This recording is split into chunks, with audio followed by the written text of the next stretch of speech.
सरस्वती भूख से परेशान हो गई थी। सुबह से मालती ने उसको खाने के लिए कुछ भी नहीं दिया क्योंकि सुबह नाश्ते में उसने आलू के पराठे बनाए थे और अब वह भी खत्म हो गए थे। इसलिए सरस्वती दोपहर के खाने की राह देख रही थी। पर मालती ने सुबह पेट भर के नाश्ता किया था, इसलिए वो दोपहर का खाना नहीं बनाने वाली थी। अत्यंत भूख से परेशान हो रही सरस्वती मालती के पास गई और बोली, बहू मुझे बहुत जोरों से भूख लगी है, खाने के लिए कुछ भी दे दे। सरस्वती का कहना सुनकर मालती मुंह टेढ़ा करके बोली, दिन भर सिर्फ आपको भूख ही लगती है, दूसरा तो कुछ भी काम नहीं रहता आपको।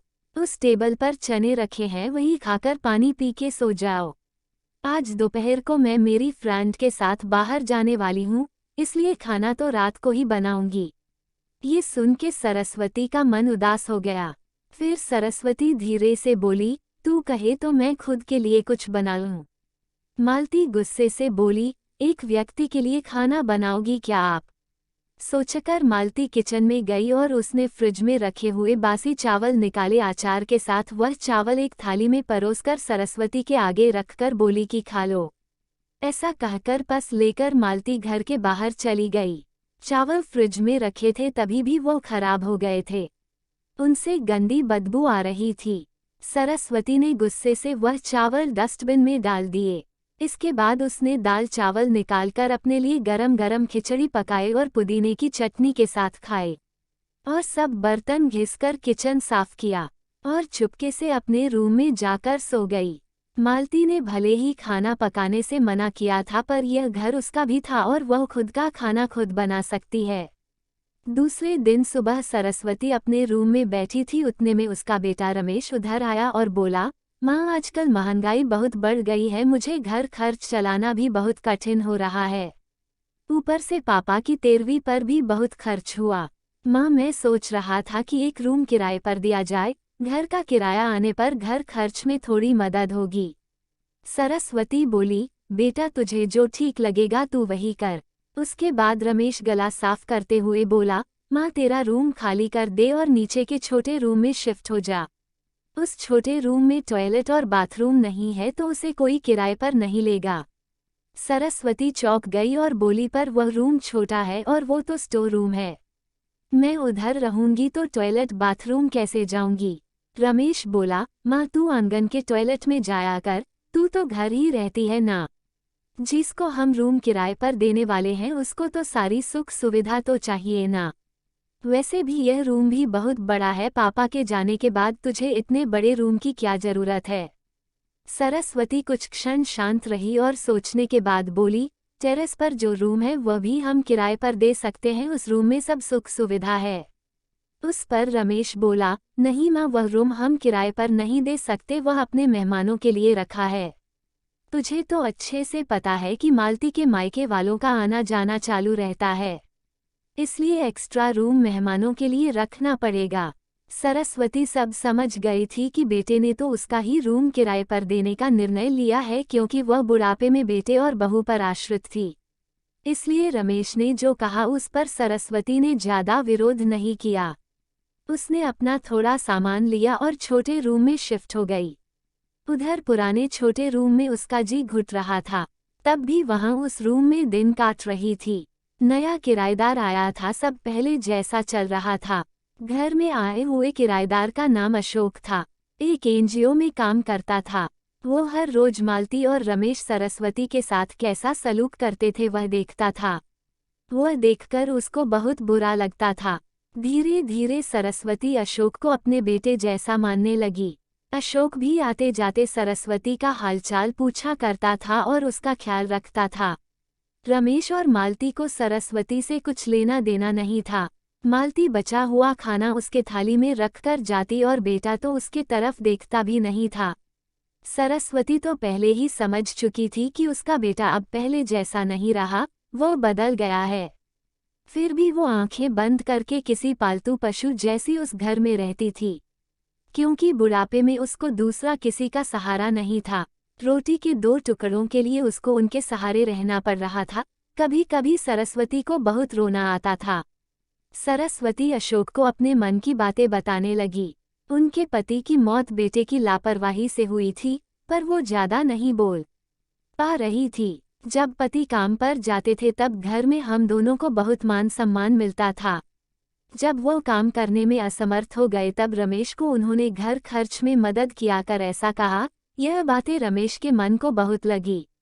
जब तक पति घर चला रहे थे रमेश अपने सब पैसे बचा लेता था, पर अब शर्म से और मजबूरी में उसको घर खर्च चलाना पड़ रहा था। धीरे धीरे माँ बाप का खर्च उसको बोझ लग रहा था, लेकिन वह स्पष्ट रूप से कुछ भी नहीं कह सकता था। इस बीच पति का स्वास्थ्य बहुत बिगड़ गया और वह चल बसे। डॉक्टर के पास जाने से पता चला कि उनको निमोनिया हुआ था। डॉक्टर थोड़ी महंगी दवाई लिख कर देते थे, तो रमेश पैसे बचने चाहिए इसलिए रमेश आधी दवाई लेकर आता था।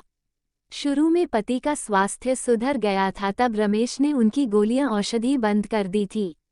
पति भी इन चीजों पर ज्यादा ध्यान नहीं देते थे, लेकिन एक रात में उन्हें सांस लेने में बहुत परेशानी हुई। सरस्वती बहुत घबरा गई और वह भाग भाग के गई और रमेश के कमरे का दरवाजा ठोकने लगी और कहने लगी कि पापा का स्वास्थ्य बहुत बिगड़ गया है, चल हम उन्हें डॉक्टर के पास लेकर जाते हैं।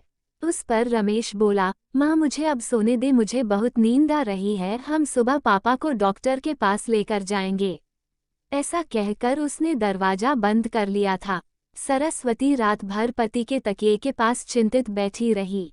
कभी छाती को तेल लगाकर मालिश कर रही थी, तो कभी बाथ स्टीम दे रही थी, पर भगवान को कुछ अलग स्वीकार था।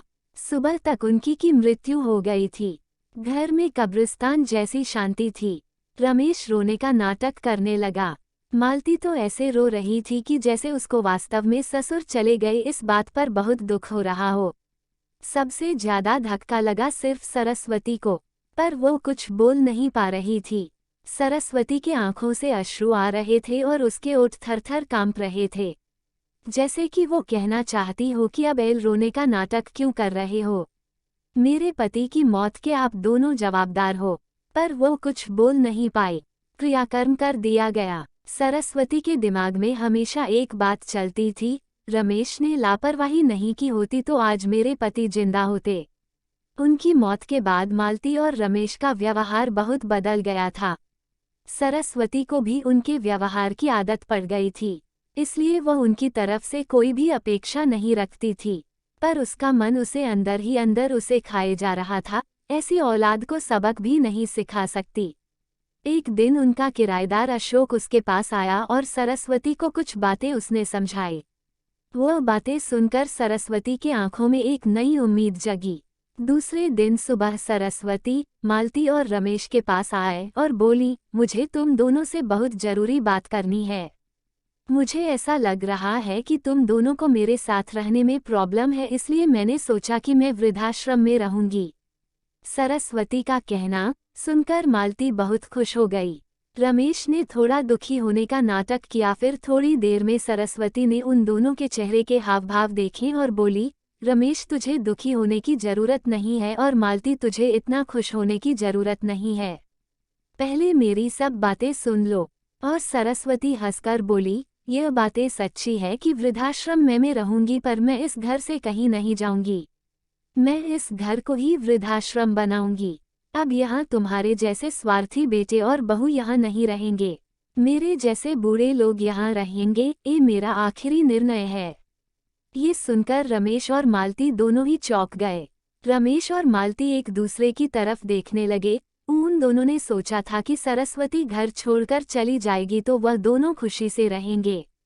उनको लगा था कि अब उनको सरस्वती की जवाबदारी लेनी नहीं पड़ेगी, उसका ख्याल नहीं रखना पड़ेगा। पर इधर तो सब उल्टा हो गया था। सरस्वती का कहना सुनकर रमेश गुस्से से बोला, माँ तेरा दिमाग तो ठीक है ना? इस घर पर मेरा अधिकार है, फिर तू इस घर को कैसे वृद्धाश्रम बना सकती है? तू भूल रहा है बेटा, अभी तक ये घर मेरे ही नाम पर है। सरस्वती गुस्से से बोली, तुम दोनों ने मुझे बहुत परेशान किया है। छोटी छोटी बातों पर मेरा अपमान किया है। बीमारी के वक्त भी मुझ पर ध्यान नहीं दिया। खाने पीने के लिए भी मुझे बहुत तरस आया। तेरे पिताजी भी मुझे छोड़कर चले गए। अगर मैंने कठोर निर्णय नहीं लिया तो मेरा भी वही हाल होगा जो तुम्हारे पापा का हुआ था। इसलिए मैंने सोचा कि बेटे के झूठे प्यार के जाल में फंसने से अच्छा मैं अपने बारे में सोचूं। रमेश घुटनों पर आकर बोलने लगा, माँ मुझे माफ कर दे। हम दोनों तेरा अच्छे से ख्याल रखेंगे, तेरा कभी भी अपमान नहीं करेंगे। पर तू इस घर को वृद्धाश्रम मत बना। माँ थोड़ा सोच कर तो देख, हमारा क्या होगा। सरस्वती ऊंची आवाज में बोली, मैंने और तेरे पापा ने तुझे अच्छे संस्कार दिए थे, फिर अभी तूने सिर्फ तेरे परिवार के बारे में ही सोचा, हमारा नहीं। फिर मैं तेरा कैसे सोचूं? तू तेरे परिवार का सोच, मेरी चिंता मत कर और जल्द से जल्द ये घर छोड़कर चला जा, क्योंकि इस घर में अब अच्छे लोग रहने आ रहे हैं। इतना कहकर सरस्वती अपने रूम में चली गई। रमेश और मालती शांत सरस्वती को जाते हुए देखते ही रह गए। सरस्वती ने अपने जैसे बूढ़े लोगों को उसके घर में आश्रय दिया। अशोक की मदद से वृद्धाश्रम अच्छे से चलने लगा।